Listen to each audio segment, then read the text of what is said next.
Assalamualaikum warahmatullahi wabarakatuh.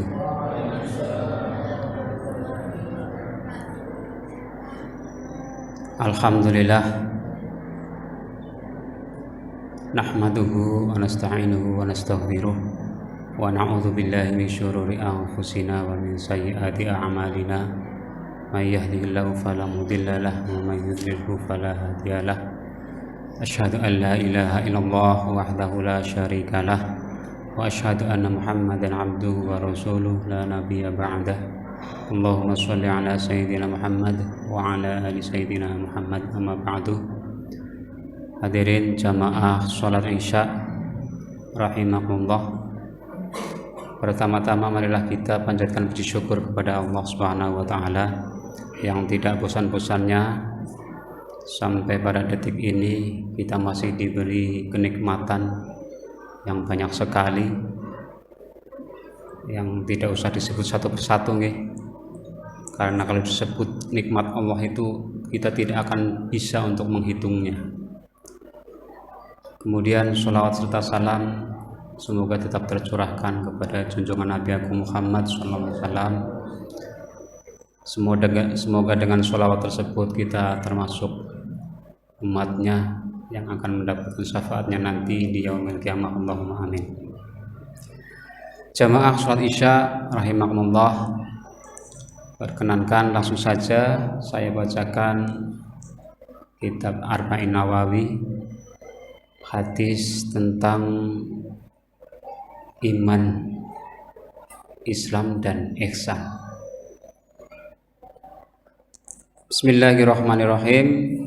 An Umar radhiyallahu an aidan qala bainama nahnu julusun inda Rasulillah sallallahu alaihi wasallam dzata yaumin ittala alaina rajulun shadidu bayati syabi shadidu sawadi sya'ri la yuru alaihi atharu safar wa la ya'rifuhu minna ahad hatta jalasa ila nabi sallallahu alaihi wasallam fa asnada rukbatayhi ila rukbatayhi wa wada'a kafayhi ala fakhidhayhi wa qala ya Muhammad akhbirni 'anil Islam.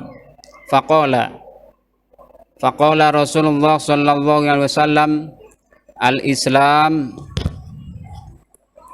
an tashhada an la ilaha illallah wa anna Muhammadar Rasulullah wa tuqimas shalah wa tu'tiyaz zakah wa tasuma Ramadan wa tahujjal baita in istata'ta ilaihi sabila. Qala sadaqta fa'ajibna lahu yas'aluhu wa yusaddiquhu. Qala fa akhbirni 'anil iman. Qala an tu'mina billah wa malaikatihi wa kutubihi wa rusulihi wal yaumil akhir wa tu'mina bil qadri khairihi wa syarrihi. Qala sadaqta. Qala fa akhbirni 'anil ihsan. Qala an ta'budallaha ka'annaka tarahu fa illam takun tarahu fa innahu yaraka. Qala fa akhbirni 'anis sa'ah. Qala mal mas'ulu anha bi'alama minas sa'il. Qala fa akhbirni an amaratiha. Qala an talidal amatu rabbataha wa antaral khufatal urata ala ta'iri'a asai yatatawaluna fil bunyan thumma antalaqa falabistu maliya thumma qala ya Umar atadri manis sa'il. Qultu Allahu wa rasuluhu a'lam. Qala fa innahu Jibril atakum yu'allimukum dinakum. Rawahu Muslim. Artinya dari Umar radhiyallahu juga dia berkata, kami duduk-duduk di sisi Rasulullah sallallahu alaihi wasallam. Suatu hari tiba-tiba datanglah seorang laki-laki yang mengenakan baju yang sangat putih dan berambut sangat hitam. Tidak tampak padanya bekas-bekas perjalanan jauh dan tidak ada seorang pun di antara kami yang mengenalnya. Hingga kemudian dia duduk di hadapan Nabi lalu menempelkan kedua lututnya kepada lututnya Rasulullah SAW seraya berkata, "Ya Muhammad, beritahukan aku tentang Islam." Maka bersabdalah Rasulullah SAW, "Islam adalah engkau bersaksi bahwa tidak ada ilah selain Allah dan bahwa Nabi Muhammad adalah utusan Allah. Engkau mendirikan sholat, menunaikan zakat, puasa Ramadan, dan pergi haji jika mampu." Kemudian dia berkata, "Anda benar." Kami semua heran. Dia yang bertanya, dia pula yang membenarkan. Kemudian dia bertanya lagi, "Beritahukan aku tentang iman." Lalu beliau bersabda, "Engkau beriman kepada Allah, malaikat-malaikatnya, kitab-kitabnya, rasul-rasulnya, dan hari akhir, dan engkau beriman kepada takdir yang baik maupun yang buruk." Kemudian dia berkata, "Anda benar." Kemudian dia berkata lagi, "Beritahukan aku tentang ihsan." Lalu beliau bersabda, "Ihsan adalah engkau beribadah kepada Allah seakan-akan engkau melihatnya, dan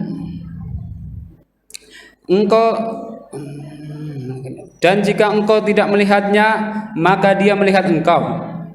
Kemudian dia berkata, "Beritahukan aku tentang hari kiamat. Kapan kejadiannya?"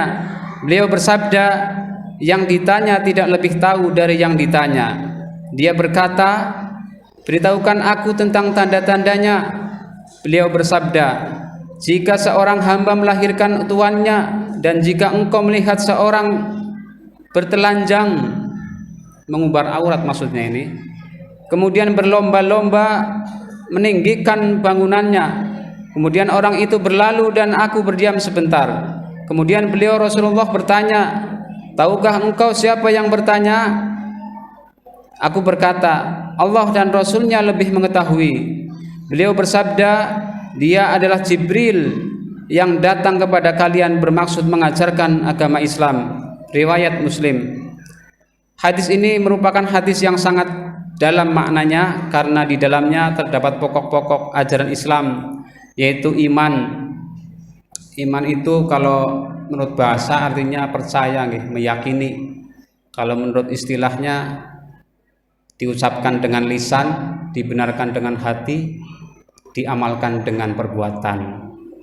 Jadi kalau panjenengan meyakini, misalkan meyakini sesuatu, meyakini kalau jamaah itu pahalanya 20 derajat gitu, kalau meyakini itu berarti harus diucapkan, harus dibenarkan dengan hati dan dilaksanakan.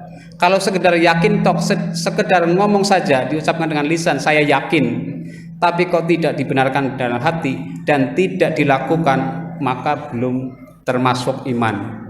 Kalau menurut istilah, karena menurut istilah iman itu diucapkan dengan lisan, dibenarkan dengan hati, dan diamalkan dengan perbuatan. Kemudian Islam niku artinya damai. Kalau dulu saya waktu SD masih ingat, Islam itu I-nya itu Isa gitu, S-nya subuh, L-nya lohur, A-nya asar, M-nya maghrib. Jadi kalau jamaah Masjid Utsman bin Affan Isa subuh, lohur, asar, maghrib penuh, berarti teng mriki Islamnya pun top, mudah-mudahan. Kemudian ihsan itu beribadah seakan-akan kalian itu melihat Allah, dan kalau memang tidak bisa melihat Allah, yakinlah kalau Allah itu melihat kalian. Tapi jangan dibayangkan, karena Allah itu tidak boleh dibayangkan. Allah itu laisa kamitslihi syai'un, atau dalam sifat wajibnya itu mukhalafatu lil khawadisi, berbeda dengan makhluknya. Cukup diyakini saja, begitu, Kemudian pelajaran yang terdapat dalam hadis ini, yang pertama, disunahkan untuk memperhatikan kondisi pakaian. Jadi tadi pertama yang datang adalah seorang laki-laki berbaju putih terus duduk, Nah, ini melambangkan bahwa untuk memperhatikan kondisi pakaian, penampilan, kebersihan, khususnya jika menghadapi ulama, orang-orang mulia dan penguasa. Kemudian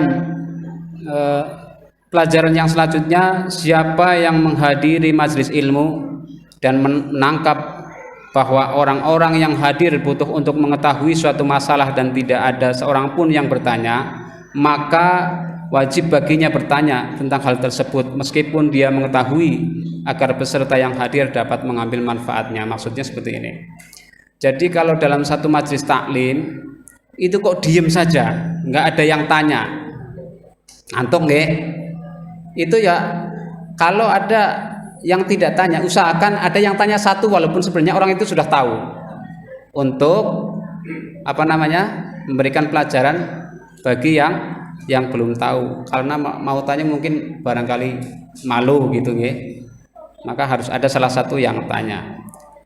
Kemudian ada kemungkinan malaikat itu tampil dalam wujud manusia. Ini pelajaran yang selanjutnya. Kemudian termasuk tanda hari kiamat adalah banyaknya pembangkangan terhadap kedua orang tua. Etika nggih, sopan santun, akhlak zaman sekarang mulai pudar, mulai terkikis nggih. Kemudian anak-anak memperlakukan kedua orang tuanya sebagaimana seorang tuan memperlakukan hambanya. Ini juga nampaknya sudah banyak ya, dela-dela gitu. Cuman bahasanya agak halus, mintol begitu nggih, minta tolong katanya. Ambil ini, ambil itu gitu. Kemudian yang selanjutnya, terdapat keterangan tentang adab dan cara duduk dalam majelis ilmu. Nah, tadi ketika malaikat Jibril datang, posisinya duduk duduk ditekuk, kayak duduk iftiros itu loh, ditekuk terus tangannya di atas paha seperti itu. Mungkin itu yang bisa saya sampaikan kultum pada malam hari ini, kurang lebihnya mohon maaf. Billahi taufik wal hidayah. Wassalamualaikum warahmatullahi wabarakatuh.